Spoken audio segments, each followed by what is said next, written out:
Hey guys, welcome to Mental Health and Gaming. This is a YouTube channel that focuses on the intersection between mental health, video games, and technology.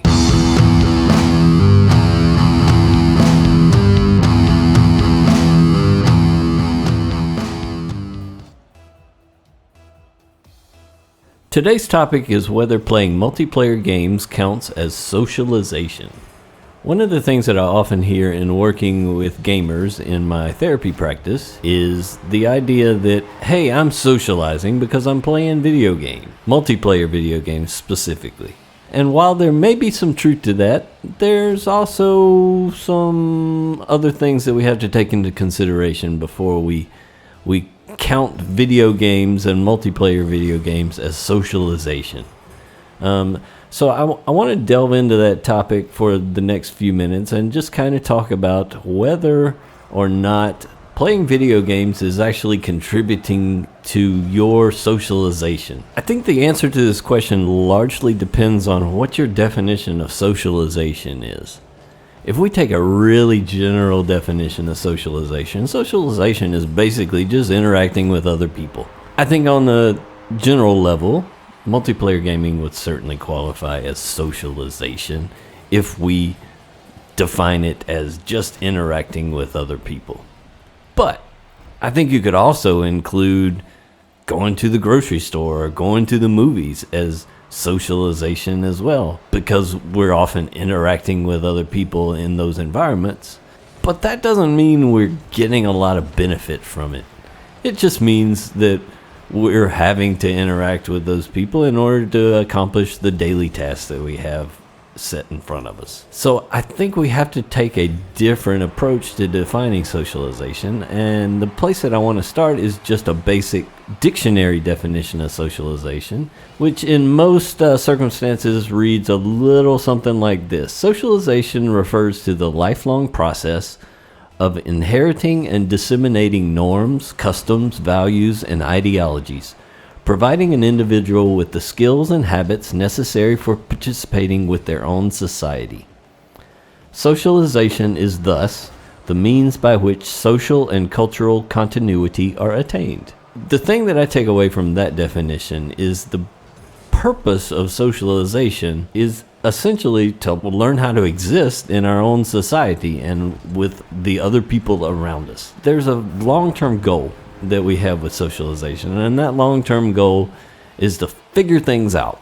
Figure out how to deal with other people, figure out how to deal with the world around us. And I think we have to question whether games accomplish that. Now, games accomplish a lot. There's many benefits of gaming.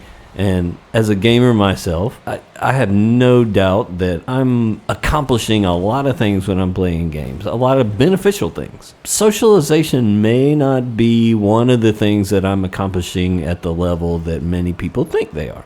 Let's take a look at one of the phrases in that definition of socialization, which is participating within their own society.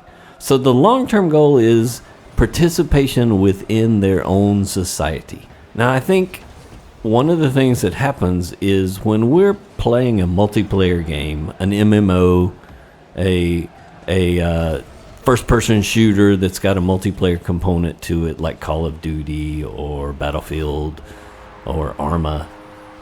If we're playing one of those games, we're definitely interacting with other people, and we're definitely participating within a society. But is that society representative of the IRL, the in real life world? And I would argue that in most cases it's not, because the rules and norms and values and ideologies in those worlds is generally not representative of the rules and norms and ideologies and values in the real life world, in the world in which we exist on a tangible level on a daily basis.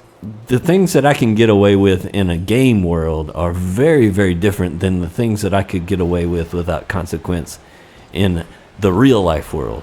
In a game world, if I want to shoot someone or kill someone or go on a thieving spree or carry out any number of antisocial or anti-human behaviors, I can do that. I can do that without consequence oftentimes.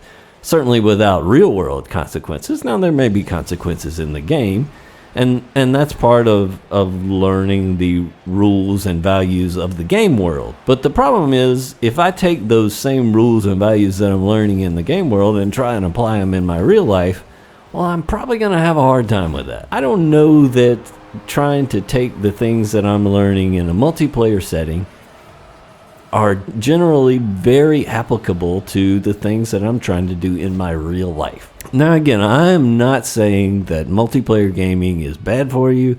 I'm not saying it doesn't have its benefits. But what I am saying is that to say that multiplayer gaming is socialization may be an overstatement. Again, it's interacting with other people, and there is a social component to it.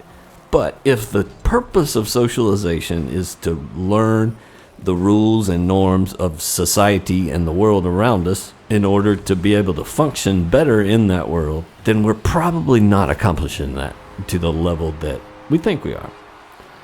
I have some long-term goals in mind for what I want to accomplish with this channel, and I'm going to be putting out a video within the next couple days that kind of talks about what these long-term goals are and what I want to do here. I want to make this a community, and I want to make this a place where people can be involved in the discussion. I don't want this just to be my opinions and my observations about mental health and gaming, because I think many people have lots of things to say about that, and I think most of those things are pretty worthwhile hearing out. So I want people to participate. Give me a like if you enjoyed this video. Give me a dislike if you didn't. Subscribe. There's going to be tons more content coming. This is just the first of many videos that I have planned. I've already got a roadmap for at least 25 videos that I have planned to discuss over the next year or so, and probably even more than that. So I hope to see you guys again next time. Take it easy. This is Mental Health and Gaming, and I will see you around. Thanks a lot. Bye-bye.